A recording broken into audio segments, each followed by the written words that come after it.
Olá, eu sou Carlos Gasparotto. É uma alegria estar falando contigo nesta oportunidade, diretamente de Birigui, a cidade, calçado infantil da Alta Noroeste do estado de São Paulo. Eu estou falando sobre Esaú e Jacó e a doutrina da eleição. Então, agreguei hoje a essa mensagem pela oportunidade que Deus me deu de falar sobre a declaração de guerra entre Israel e as organizações terroristas da faixa de Gaza. Então estamos meditando sobre Esaú e Jacó e a doutrina da eleição, uma doutrina muito importante e não muito entendida por alguns doutrinadores, alguns intérpretes da Bíblia. Começamos com Romanos 9, versículo 11 e 12, quando Paulo escreve: porque não tendo eles ainda nascido, ele está falando de Esaú e de Jacó, nem tendo feito bem ou mal, para que o propósito de Deus segundo a eleição ficasse firme, não por causa das obras, mas por aquele que chama. Foi-lhe dito a ela, Rebeca: o maior servirá ao menor. Rebeca estava grávida de 2 meninos, de gêmeos. Rebeca era a mulher de Isaac e nora de Abraão. Então, quando Deus disse a Rebeca: o maior servirá ao menor, ele não estava tratando de indivíduos pessoalmente, mas de duas nações. Vejamos em Gênesis 25, 23. E o Senhor lhe disse: duas nações há no teu ventre, e dois povos se dividirão nas tuas entranhas. Um povo será mais forte do que o outro povo, e o maior servirá ao menor. Então estavam sendo gerados dois povos no ventre de Rebeca, os edomitas e os israelitas, povos descendentes de Esaú e de Jacó, respectivamente. Neste exato momento, mais uma vez, os descendentes de Esaú e de Jacó se encontram em guerra. Ontem, sábado, os terroristas do Hamas dispararam mais de 3.000 foguetes contra Israel e invadiram por terra o sul e também Tel Aviv, a capital, onde mataram cerca de 150 pessoas, feriram cerca de 1.500 e sequestraram 30 cidadãos e levaram presos, aprisionados para a faixa de Gaza. Também ontem, o Hezbollah, outro grupo terrorista, com base no sul do Líbano e no norte de Israel, também bombardeou as fazendas Sheba, em solidariedade ao Hamas, o outro grupo terrorista, que agindo em conjunto estão bombardeando Israel. Como reação, o governo israelense decretou guerra contra os terroristas, não contra o povo palestino em geral, porque os judeus ajudam muito os palestinos, principalmente com medicamentos. Mas a guerra é contra duas organizações terroristas, não contra o povo palestino. O que intriga o povo judeu e também os analistas é como os serviços de inteligência do exército israelense, tido como um dos mais eficientes do mundo, não detectaram essa invasão. E também porque Israel não possui forças de segurança suficientes na divisa da faixa de Gaza, suficientes para rechaçar esses ataques. Bastariam alguns quartéis ao longo dessa faixa, que se estende por apenas 51 quilômetros. Veja bem, apenas 51 quilômetros, uma distância que vai de Birigui até a cidade de Lins. Essa é a extensão da faixa de Gaza. Essa região fronteiriça. Então bastariam alguns quartéis para proteger todas essas divisas. Ou seja, nas minhas contas aqui, se Israel tivesse apenas 3 quartéis, com uma centena de soldados acantonados em cada um deles, seriam suficientes apenas 10 ou 15 minutos para se alcançar qualquer local de conflito dentro do seu território. 10 a 15 minutos. Embora esse novo conflito tenha sido recebido com surpresa por todo mundo, se constitui em mais uma das coisas futuras referentes à bênção de Jacó a seus filhos, a seus filhos. A referência à bênção de Isaac, a seus filhos Jacó e Esaú. Veja Hebreus 11, verso 20. Pela fé, Isaac abençoou a Jacó e a Esaú no tocante às coisas futuras. Se a promessa envolvia 2 nações, a citação da promessa no texto da Epístola aos Romanos, verso 9, capítulo 9, não trata especificamente dos 2 irmãos, mas da origem e do passado da nação eleita para trazer e abrigar a Cristo no mundo. Quando Deus enfatiza que amou a Jacó e que desprezou a Esaú, a questão em jogo não eram os gêmeos, mas a nação de Israel e os árabes. Lembrando que os palestinos fazem parte da nação árabe. No livro do profeta Malaquias, os filhos de Israel questionavam no que Deus os teria amado. Daí a resposta, evidenciando que os edomitas, os descendentes de Esaú, não foram amados, mas sim os filhos de Israel é que foram amados por Deus. Moisés, ao escrever o livro de Gênesis, deixou registrado o evento do parto de Esaú e de Jacó, por ser relevante para o nascimento de Jesus. Na mensagem anterior, eu discorri sobre o direito de primogenitura na antiga aliança, que era o direito que caberia ao irmão mais velho, que recebia mínimo o dobro da herança dos demais irmãos. Vale destacar que Gênesis não aponta Esaú como primogênito, mas como o primeiro a sair do ventre. Como a bênção era do primogênito, Deus não transtornaria o direito de um para beneficiar o outro. Como só é possível a existência de um primogênito em cada família, depois de selado o negócio entre ambos, com juramento, Lembrando que Jacó comprou o direito de primogenitura de seu irmão com uma sopa de lentilhas. Então o acordo selado entre eles não poderia ser desfeito.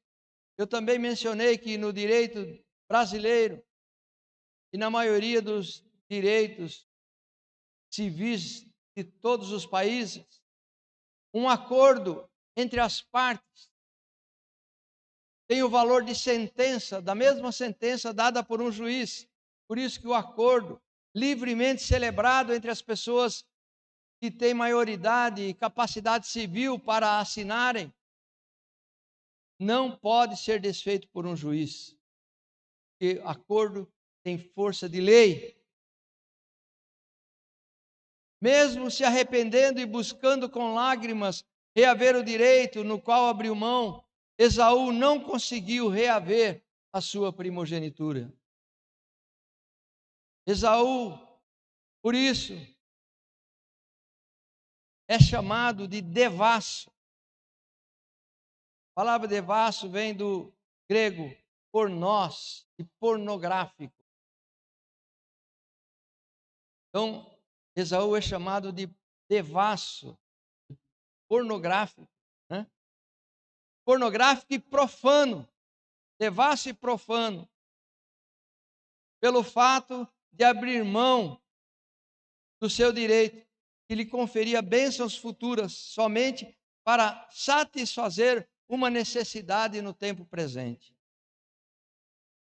Observe que, para ser considerado devasso ou profano, o indivíduo não precisa viver uma vida imoral, uma vida transviada.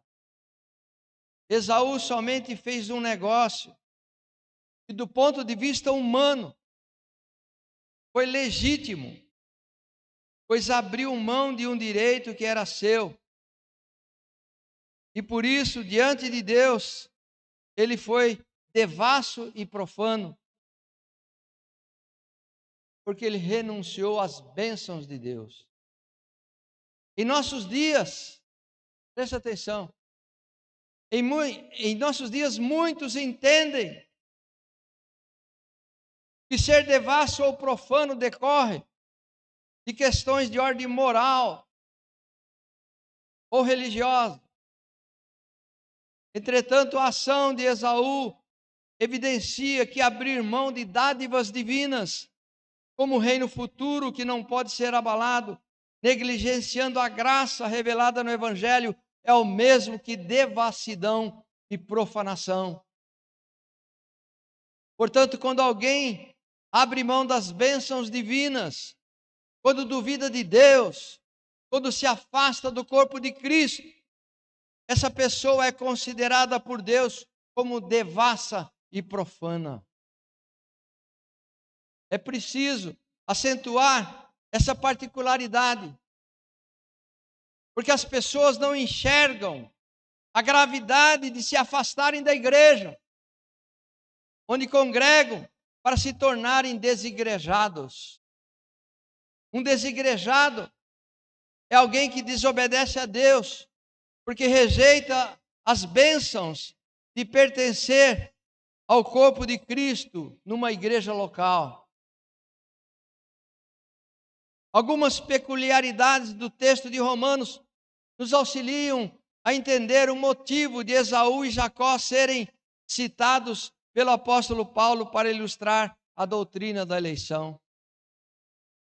Antes de abordar no capítulo 9 de Romanos as questões envolvendo a nação de Israel, o apóstolo Paulo fez no capítulo 8 um contraponto entre a lei e o evangelho, ou seja, entre a carne e o espírito. O erro de interpretação do capítulo 9 de Romanos geralmente decorre de um erro de interpretação do capítulo 8, em especial a diferença entre carne e espírito. O entendimento que muitos fazem do que é carne e espírito geralmente é oblíquo e dá contornos ao termo não sublinhado pelo apóstolo Paulo. Ao concluir em Romanos 8:1, Paulo diz: portanto, agora nenhuma condenação há para os que estão em Cristo Jesus, que não andam segundo a carne, mas segundo o Espírito. O apóstolo define que a nova criatura, por estar em Cristo, é isenta de toda e qualquer condenação, e apresenta o motivo, porque anda segundo o Espírito, ou seja, anda segundo o Evangelho, que é o poder de Deus para a salvação. Com essa conclusão, o apóstolo pontua que aqueles que andam segundo a carne, ou seja, que seguem mandamentos de homens, que por tradição receberam, os judaizantes, ainda pesa sobre eles toda a condenação. O que é evidenciado pelo apóstolo através dos termos espírito e carne é o antagonismo entre o evangelho e a lei. O que está claro, o que é demonstrado claramente pelo apóstolo Paulo entre os termos espírito e carne, é o antagonismo entre o evangelho e a lei.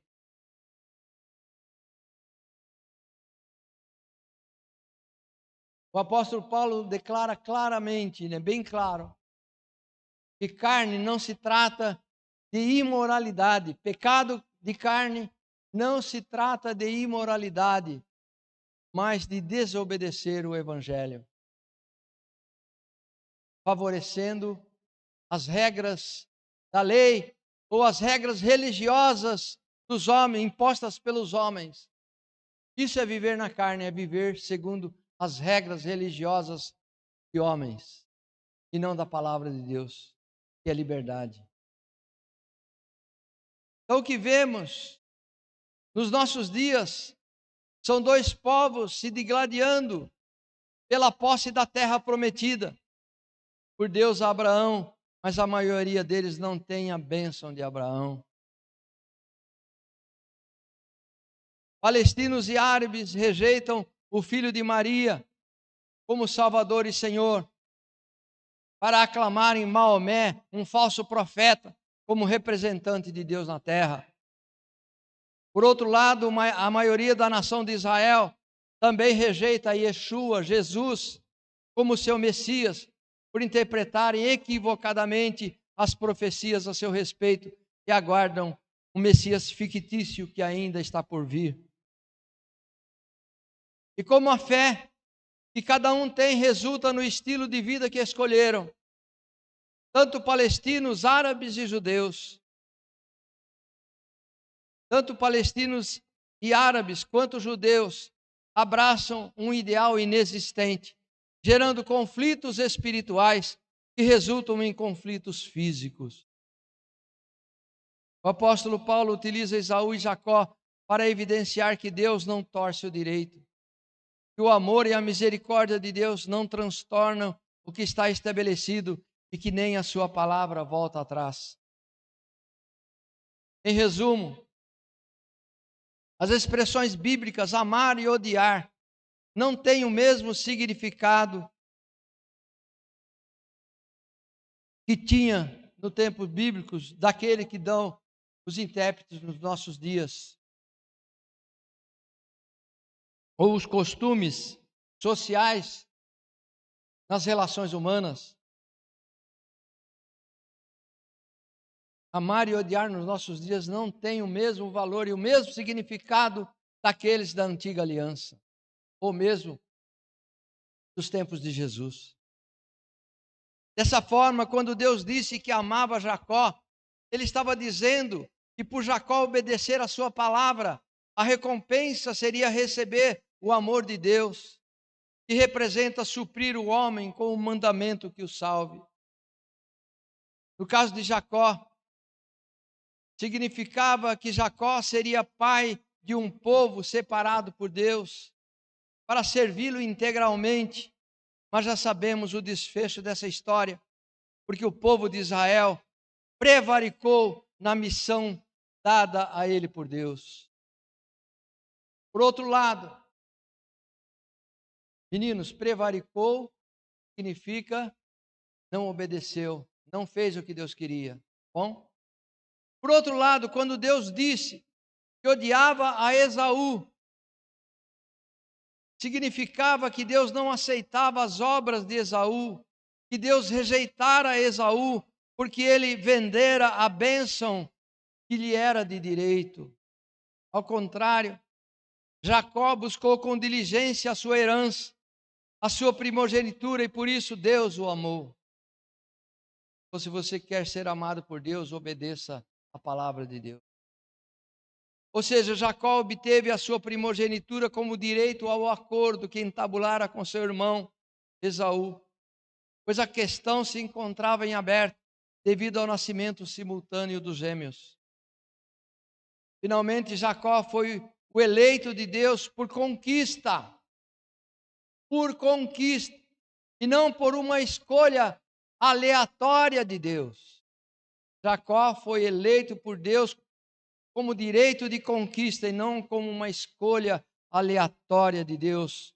Por isso, quando nós dizemos que Deus nos ama, não estamos falando de um Deus de um amor irresponsável ou de um amor incondicional, como costumam dizer, Porque o amor de Deus é inteiramente condicional. O amor de Deus condiciona a obediência. Da mesma forma, não existe eleição para a salvação. A eleição bíblica que existe não é individual, mas coletiva, de todos aqueles que creem em Cristo e perseveram no seu evangelho. Ao contrário, a eleição bíblica é para sermos santos e irrepreensíveis e co-herdeiros com Cristo para cumprir o propósito eterno de Deus. Então Deus pega um povo obediente, um povo que crê, e o elege como seu povo. É assim que funciona a eleição. A eleição não é uma escolha aleatória de Deus, que escolhe uns para serem salvos e outros para serem perdidos. Mas é um direito conquistado pela fé.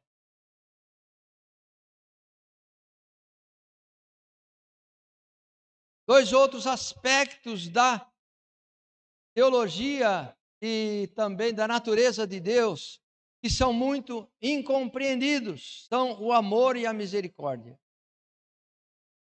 O amor e a misericórdia de Deus. Quais são seus conceitos e verdades? Inicialmente, vejamos a promessa que Deus fez a Moisés em Deuteronômio 4:31. Diz o texto: porquanto o Senhor teu Deus é Deus misericordioso e não te desamparará, nem te destruirá, nem se esquecerá da aliança que jurou a teus pais. É por isso que Israel não foi destruído até hoje, porque Deus cumpre a aliança que fez com Abraão, Isaque e Jacó, de preservar a nação. Eles perderam a terra, mas não se perderam como nação. Sempre existiram como nação, mesmo estando localizados ou escravos em outros países. Pouco se compreende acerca da misericórdia e do amor de Deus, e só conseguiremos entender a dimensão dessa misericórdia e desse amor por intermédio das Escrituras. Há uma promessa estabelecida sobre Israel que impede a sua destruição, que impede o seu desamparo. É uma expressão da misericórdia de Deus que decorre da aliança feita com Abraão, Isaque e Jacó. Deus protege o povo judeu de ser dizimado completamente, mas a nação de Israel não é eterna. Presta atenção, a nação de Israel não é eterna, como apregoam, porque ela teve início no tempo dos homens. A nação de Israel não é eterna, como apregoam seus líderes, porque ela teve início no tempo dos homens. Sobre as misericórdias que decorrem dessa aliança feita com os pais, patriarcas, é dito que ela se renova a cada manhã, pois grande é a fidelidade de Deus, e por isso o povo de Israel jamais será consumido. Essa misericórdia inesgotável se estende sobre a descendência de Abraão, como povo e nação, de geração a geração, não sobre indivíduos, porque tem por base uma aliança perpétua. A aliança é eterna, mas não a nação. A aliança é eterna, porque Deus não quebra a sua aliança. E a aliança é com a nação e não com indivíduos. Indivíduos perecem. Indivíduos são punidos pela desobediência. Assim como Israel foi punida várias vezes, com escravidão e morte, tanto no Egito quanto na Babilônia, quanto na Europa da Segunda Guerra Mundial. Em Lamentações 3, 22 e 23, Jeremias escreve: As misericórdias do Senhor são a causa de não sermos consumidos, porque as suas misericórdias não têm fim. Novas são a cada manhã, e grande é a sua fidelidade. Ou seja, se renovam a cada manhã, e grande é a sua fidelidade. A fidelidade de Deus é grande, pois tem em vista a palavra anunciada a Abraão, de modo que a misericórdia sobre o seu povo se renova a cada manhã. E esse é o segredo de não terem sido consumidos até hoje. E qual é a misericórdia que se destina a indivíduos? A misericórdia que se destina a indivíduos é aquela expressada por Deus nos 10 mandamentos, em Êxodo 20, versículo 6. E faço misericórdia a milhares dos que me amam, ou seja, dos que me obedecem. E aos que guardam os meus mandamentos, faço misericórdia a milhares dos que me amam e aos que guardam os meus mandamentos. Amados, em Israel, há milhares de judeus que aceitaram Yeshua, Jesus de Nazaré, como seu Messias, como seu Senhor e como Salvador. Centenas de judeus estão, nos nossos dias, aceitando a Cristo como Senhor, tanto pela pregação do Evangelho, quanto por visões pessoais do próprio Jesus a eles. Ou seja, a igreja está pregando a Cristo e o próprio Cristo está pregando a judeus pessoalmente. Teve um rabino judeu chamado Kadori, faleceu em 2003. Ele era o rabino mais respeitado da nação. No século XX, ele foi o rabino mais respeitado da nação. E Jesus apareceu pessoalmente ao rabino Kaduri, pregando que ele era o Messias que o rabino estava esperando. E não somente Jesus apareceu, como Kaduri aceitou a Cristo como seu Messias. E ele escreveu em um papel. Vocês abram essa mensagem e eu estou dizendo quem é o Messias nessa mensagem. Mas vocês só vão abrir 1 ano depois da minha morte. E Kaduri escreveu naquele bilhete. 1 ano depois, os seus principais discípulos abriram aquele bilhete. E no bilhete havia escrito um histórico. E as letras, todas as letras daquele bilhete, continham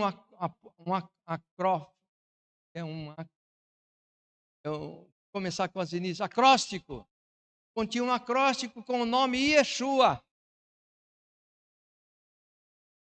Então, a primeira linha começava com nosso português, né? O Y, o E e assim por diante.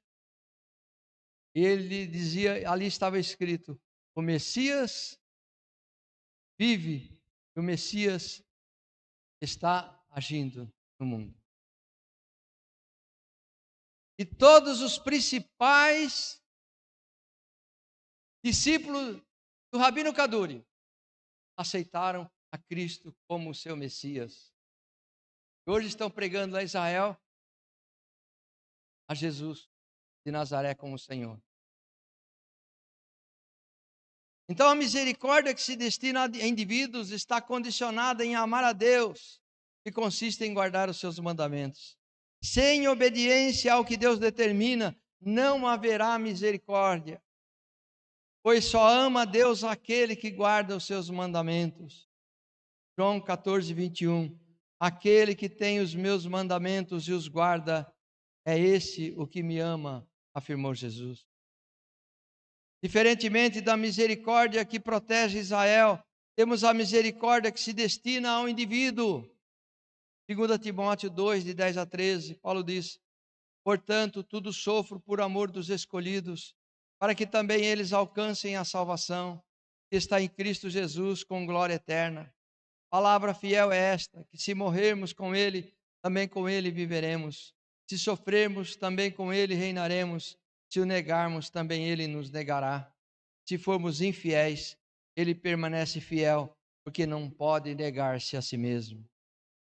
A salvação está em Cristo, e por isso o cristão deve permanecer firme no Evangelho, pois se alguém negar a Cristo, ele também o negará, pois ele permanece fiel à sua palavra, ou seja, não pode negar-se a si mesmo. Quando o povo de Israel reclamou com Deus, dizendo: em que o temos amado, conforme descrito no livro de Malaquias, é porque consideravam que Deus os havia abandonado por causa do exílio da Babilônia e as dificuldades decorrentes do retorno para Jerusalém. Eles não se sentiam amados por Deus. Ser amado não é um sentimento. Eles não se sentiam amados porque não se firmavam na palavra prometida de Deus. Não atinavam que justamente em função da misericórdia e da fidelidade de Deus, o povo de Israel não havia sido completamente destruído. O povo de Israel foi deportado porque não obedeceu a Deus, desde que foi resgatado do Egito, e por isso muitos da nação pereceram, pois a misericórdia de Deus, que se estende a indivíduos, está condicionada a amar a Deus e a obedecê-lo. Desde o profeta Moisés, Deus dizia: eu vos tenho amado. Eu vos tenho amado. Igreja, Deus vos tem amado. E Jesus disse: eis que estou convosco todos os dias, até a consumação dos séculos. Jesus declara por amor à sua igreja, ao seu povo. Então, desde Moisés, Deus dizia em Deuteronômio 4:37: e porquanto amou teus pais e escolheu a sua descendência depois deles, te tirou do Egito diante de si com a sua grande força. Deuteronômio 7, de 6-9: porque povo santo és ao Senhor teu Deus, o Senhor teu Deus te escolheu, para que lhes fosses o seu povo especial de todos os povos que há sobre a terra. O Senhor não tomou prazer em vós, nem vos escolheu, porque a vossa multidão era maior que a de todos os outros povos, pois vós éreis menos em número do que todos os povos, mas porque o Senhor vos amava e para guardar o juramento que fizera a seus pais. O Senhor vos tirou com mão forte e vos resgatou da casa da servidão, da mão de Faraó, rei do Egito. Saberás, pois, que o Senhor teu Deus, Ele é Deus, o Deus fiel, que guarda a aliança e a misericórdia até 1000 gerações aos que o amam e guardam os seus mandamentos. Você quer, amado, que o Senhor exerça misericórdia sobre 1000 gerações dos seus descendentes? Amem e obedeçam ao Evangelho. O amor que Deus deveria ser avaliado pelos filhos de Israel em função da preservação da nação, apesar de serem rebeldes. Deus amou os pais e escolheu a descendência depois deles, não Esaú ou Jacó em particular. Todavia, como o Senhor os amava em função dos pais e para guardar o juramento que foi feito, em função do direito de primogenitura, a descendência depois de Jacó viria a ser escolhida.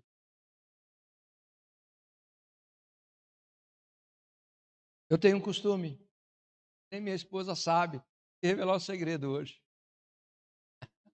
Público. Eu oro pelos meus descendentes, não somente pelos meus filhos e pelos meus netos, mas todos os descendentes que advirão de suas entranhas. É interessante, se fôssemos fazer uma viagem para o futuro e encontrarmos os nossos descendentes, seria muito interessante. Às vezes eu fico pensando, se eu voltasse ao passado, quando meu pai e minha mãe eram jovens, casados, e revelar-lhes: olha, aqui está o seu filho. Era capaz de eu ser expulso de casa. Mas é um sintoma das nossas elucubrações, dos nossos pensamentos e dos nossos sonhos. Ver as nossas gerações vitoriosas e tementes a Deus, como haveria de ser. Deus não tinha preferência entre Jacó e Esaú, como era o caso de Isaac e Rebeca, que tinham as suas preferências. Deus não tinha preferências entre os dois filhos, ao contrário de Jacó e Rebeca, que tinham as suas respectivas preferências. Esaú era amado por Isaac, porque Isaac gostava de caça, era peludo, forte como um guerreiro. Então ele tinha a preferência do pai. Esaú era exímio caçador. Já Rebeca, de seu lado, amava mais a Jacó, pois ele era simples, um garoto frágil, muito caseiro. Inclusive, gostava bastante de cozinhar, o companheiro predileto da mamãe. Deus não tinha preferência entre eles, mas seus pais os amavam por diferentes aspectos de sua personalidade. Em Gênesis 25, 28 está escrito: e amava Isaac a Esaú, porque a caça era do seu gosto, mas Rebeca amava a Jacó. Então não é algo que eu esteja inventando, mas é que está escrito. Como consequência, se pergunta: a bênção foi dada a Jacó porque Deus tinha preferência por ele? Não. A bênção foi dada a Jacó porque ele detinha o direito de primogenitura. Esaú saiu primeiro do ventre e potencialmente detinha o direito de primogenitura, mas desprezou esse direito e vendeu a seu irmão por considerar que era algo sem valor. Meninos, meninas, jovens, homens e mulheres, não desprezem as bênçãos de Deus, para que vocês não sejam considerados devassos, incrédulos. Embora ouvisse os seus pais falarem dos bens futuros, a promessa feita a Abraão e Isaac teve a sua vida por mais preciosa. Embora Esaú ouvisse de seus pais falarem dos bens futuros, Esaú teve a sua vida por mais preciosa, sem se preocupar com as promessas de Deus. Em Gênesis 25, 32 e 34 está escrito: e disse Esaú: eis que estou a ponto de morrer, para que me serviria a primogenitura? E Jacó deu pão a Esaú e o guisado de lentilhas, e ele comeu, bebeu, levantou-se e saiu. Assim desprezou Esaú a sua primogenitura. Amados, Deus nos deu um primogênito. Jesus é chamado de primogênito porque foi o primeiro a ressuscitar depois de sua morte. E a Bíblia diz que a sua primogenitura, com ela, ele levou cativo o cativeiro e fez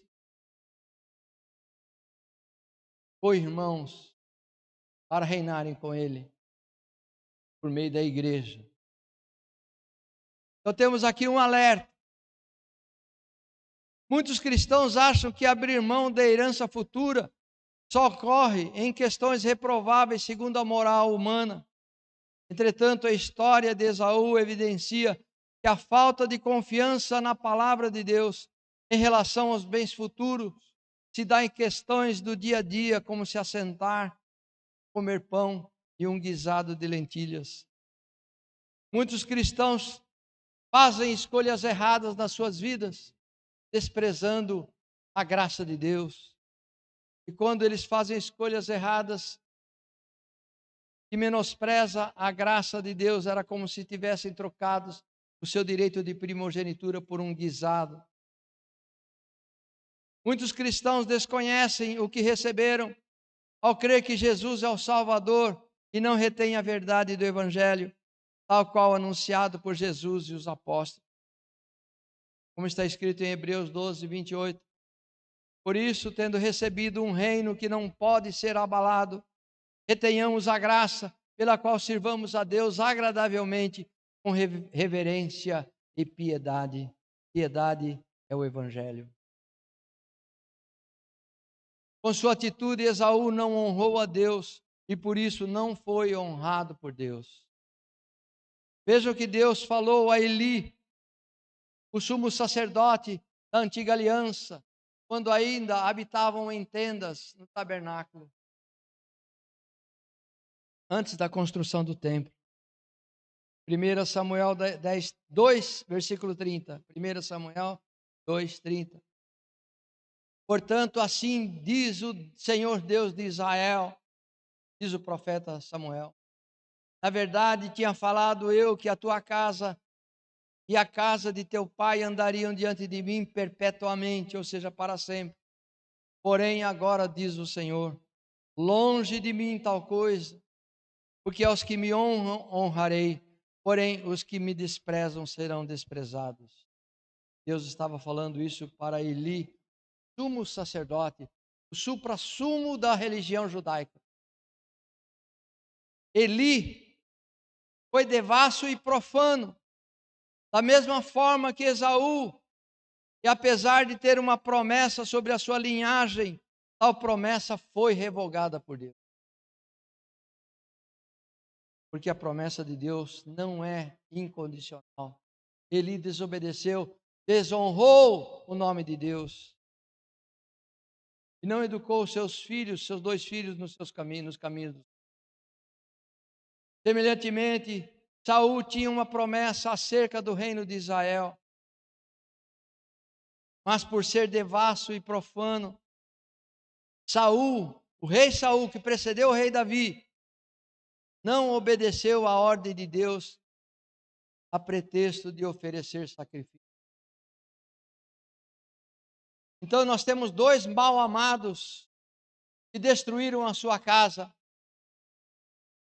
o sumo sacerdote Eli e o primeiro rei da nação, Saul. Eram mal-amados porque não acreditavam no amor de Deus. E por não crer no amor de Deus, não confiavam nele e não o obedeceram. Assim é quando temos feridas e corremos o risco de sermos apagados do livro da vida, porque duvidamos de Deus. E assim muitos se perdem, que desobedecem, perdem a herança que haviam conquistado com a morte de Cristo na cruz e perdem por desobediência. Porque não basta crerem no Evangelho, é preciso perseverar no Evangelho. Perseverar crendo, perseverar obedecendo. Não há desculpas para aqueles que se afastam. Assim como Eva culpou Adão e Adão culpou a Eva pelo pecado, muitos nos nossos dias culpam pastores, culpam irmãos, culpam amigos por terem se sentido hipoteticamente feridos e se afastam do corpo de Cristo.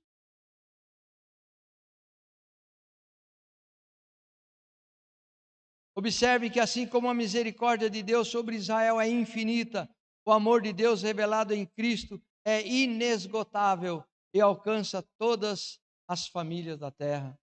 Não somente os judeus, mas todas as famílias da terra. A Bíblia diz que Jesus veio para os seus, mas os seus não o receberam. Mas já estava previsto no Antigo Testamento, em várias passagens bíblicas, que um povo desconhecido, um povo estranho à nação de Israel, iria ser um povo obediente à palavra de Deus. Aleluia. Nós somos esse povo que obedecemos. Quando é dito, Deus amou o mundo de tal maneira que Deus deu seu Filho, o amor que decorre dessa promessa anunciada a Abraão, esse amor decorre da promessa anunciada a Abraão: em ti serão benditas todas as famílias da terra. Ou seja, Abraão também é nosso pai. Nós também, igreja, somos filhos de Abraão por meio do seu descendente, Yeshua HaMashiach, Jesus Cristo, Messias. Em Gálatas 3:8, o apóstolo Paulo diz: ora, tendo a Escritura previsto que Deus havia de justificar pela fé os gentios, anunciou primeiro o evangelho a Abraão, dizendo: todas as nações serão benditas em ti. Lembra do que eu falei sobre o primeiro anjo de Apocalipse capítulo 14? A mensagem do primeiro anjo? Este é o evangelho eterno. O primeiro anjo portava o evangelho eterno, ou seja, o evangelho eterno não era o evangelho apenas de Abraão, Isaac e Jacó, não é apenas o evangelho dos apóstolos. O evangelho eterno é o evangelho de Deus por toda a eternidade. Mas qualquer que queira estar abrigado sob o amor de Deus, manifesto em Cristo, deve se sujeitar ao mandamento de Deus, que é crer em Cristo como enviado de Deus, como Salvador do mundo. Sem obedecer ao mandamento de Deus, que é se sujeitar a Ele como servo, fazendo a sua obra, o indivíduo não será amado por Deus. Quando falamos em amar, obedecer os mandamentos, muitos pensam apenas nos mandamentos, os 10 mandamentos de Moisés. Não, os mandamentos de Deus são todos eles. Principalmente aqueles que foram focados na palavra de Jesus. Em João 6:29, Jesus respondeu e disse-lhes: a obra de Deus é esta, que creiam naquele que ele enviou. Em Hebreus 5:9, e sendo ele consumado, veio a ser a causa da eterna salvação para todos aqueles que o obedecem. A atitude de Jacó em buscar a primogenitura é equivalente à atitude de Tamar, uma estrangeira. Tamar enganou seu sogro, e numa praça onde ele frequentava, ela se fingiu de uma prostituta, porque ela não tinha dado herança a seu marido que havia falecido. Filho de Judá, havia falecido e não suscitou herdeiros de Tamar. O que Tamar fez? Foi nessa praça, se fingiu de prostituta. E obviamente, Judá, que não teve a sua vida e reputação por preciosa, pois considerou os bens futuros segundo o que soube acerca do prometido a Abraão, Isaque e Jacó, e dormiu com Tamar. Amados, segundo os nossos dias, essa seria uma ação condenável. Mas diante da direito de suscitar herdeiros, não podemos condenar Tamar, que era um princípio bíblico nos seus dias. Tá? Herdeiros.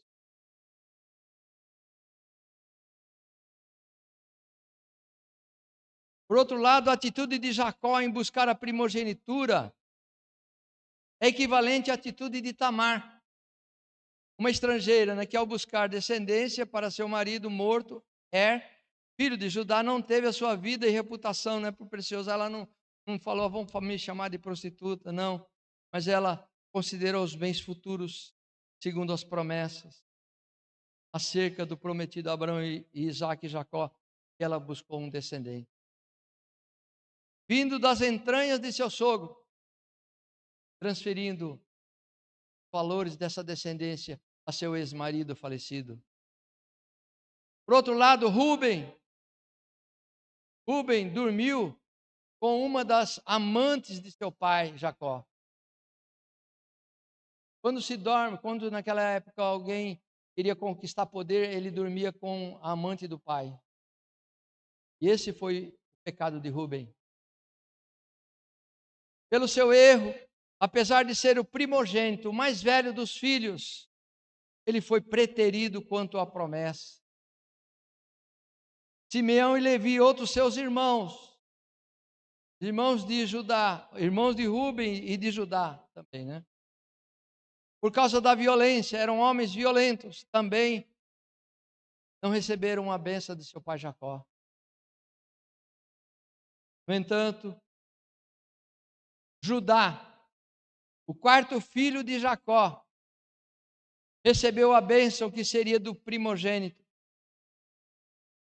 E a descendência de Judá afirmou-se, porque Tamar soube edificar a sua casa, e assim passou a figurar na linhagem de Cristo. A própria Tamar figura na linhagem de Jesus.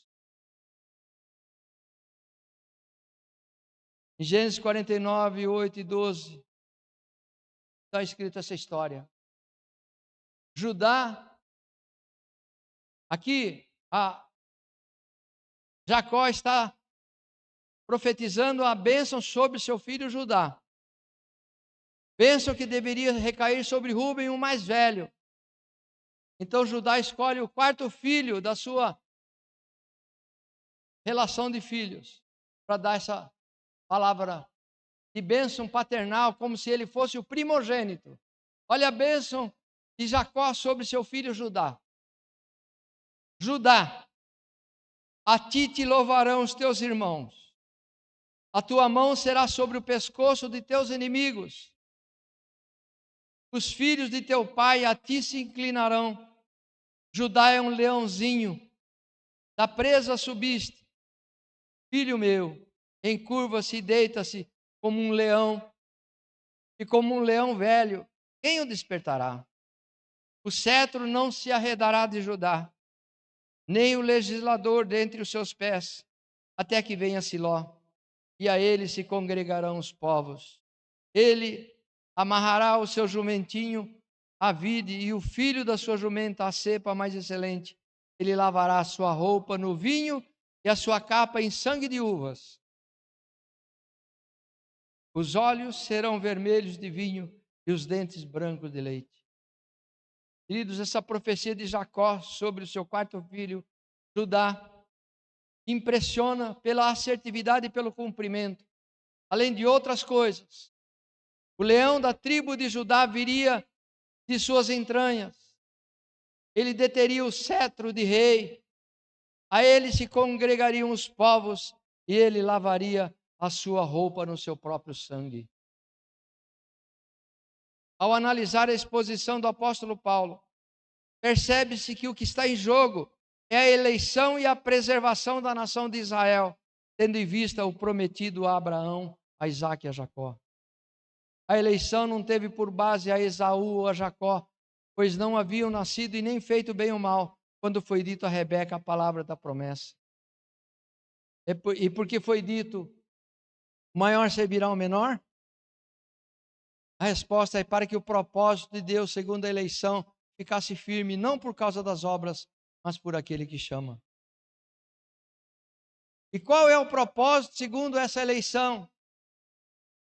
A resposta é que o propósito é a vinda do descendente prometido a Abraão, para que nele fossem benditas todas as famílias da terra.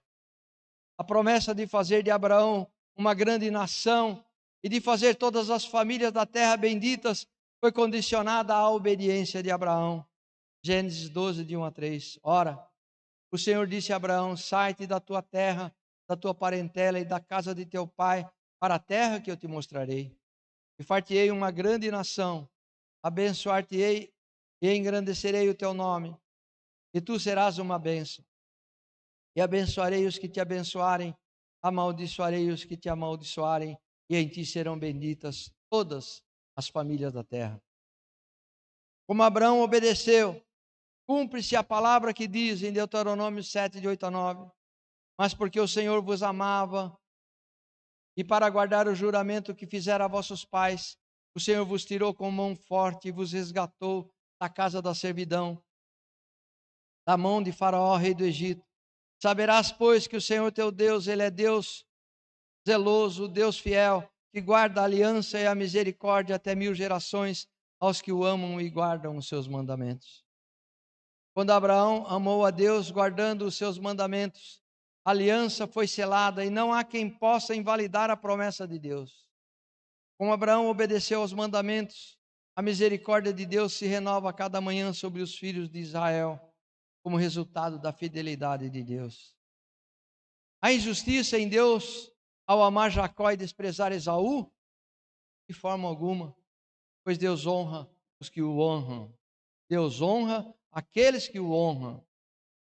Esaú desprezou a primogenitura e foi desprezado, mas Jacó buscou a primogenitura e foi honrado com a bênção em relação aos bens futuros.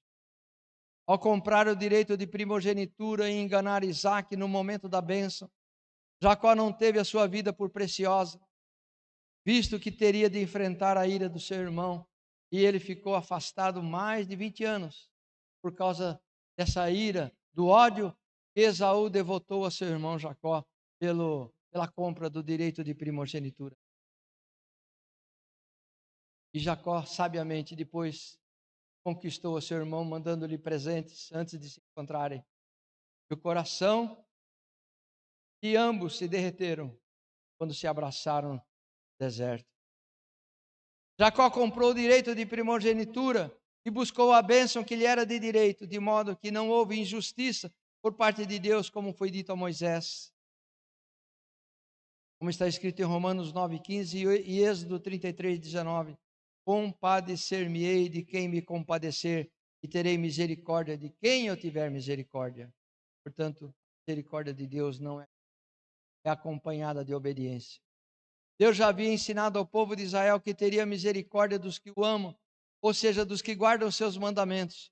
Mas Moisés orou a Deus para que o povo de Israel fosse perdoado na questão do bezerro de ouro, ou senão que o seu nome fosse riscado do livro da vida. Deus atendeu essa ordem de Moisés? Claro que não, porque ia contra a sua palavra. Ao que Deus então respondeu a Moisés dizendo: compadecer-me-ei de quem me compadecer, e terei misericórdia de quem eu tiver misericórdia. Deixando claro que o pedido de Moisés era totalmente descabido, pois Deus teria que abrir mão de sua justiça para satisfazer o pedido de Moisés. Isso nos ensina. Quando oramos ao contrário do que diz a palavra de Deus, Deus não ouve nossas orações. Fique certo isso. Quando oramos contra o que está na palavra de Deus, Deus não ouve as nossas orações, porque Deus é Deus de justiça. Já estava estabelecido de quem seria que Deus se compadece e tem misericórdia dos que o amam, de modo que Deus responde de modo incisivo: compadecer-me-ei de quem me compadecer, ou seja, de quem obedece os meus mandamentos. Não adiantou Esaú correr atrás da primogenitura e da bênção, e nem Moisés orar pelo povo que havia pecado, pois a regra é clara: depende de Deus que se compadece. E qual é a regra estabelecida para Deus se compadecer? A soberania de Deus, como dizem os calvinistas? Não. A presciência de Deus, como dizem os seguem a soberania dita pelos calvinistas, a presciência de Deus esquecemos, vamos lembrar, né? A presciência de Deus, não. O que é presciência de Deus? A presciência de Deus é Deus revelar aquilo que vai acontecer no futuro